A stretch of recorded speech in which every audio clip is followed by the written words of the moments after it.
Ayan, nag-anticipate. Ando si Marlo tumawid. 8 seconds to go. Bukas si Pablo. Kapos ang tira. Ayun. Hawak ni Hison. Pwede pa. Pwedeng tumime out. Hindi tumime out. Ito bukas si James. Tumira ng 3 points. Oh! That shot will count! That shot will count! At nagtatakbong parang loko-loko. Si Henry James. Nagkakagulo rito. Hindi natin marinig sarili natin ah. Coach, ito ang masarap na trabaho. Pagka ganitong ball game, at merong isang demonyong nagngangalang Henry James. Oh, baka pwede natin tignan sa replay. Yung tira ni Henry James na yun. Tinignan niya pa yung oras bago niya bitawan, mga Oo. kaibigan. To show you kung anong klaseng demonyo. Ito si Henry James, ito. Eto, tignan natin.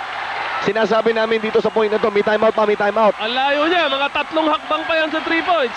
At binanatan niya ang kanya 3 points. Ayun ang ilaw. Ayun, counted talaga. Pasok talaga. Oh. 99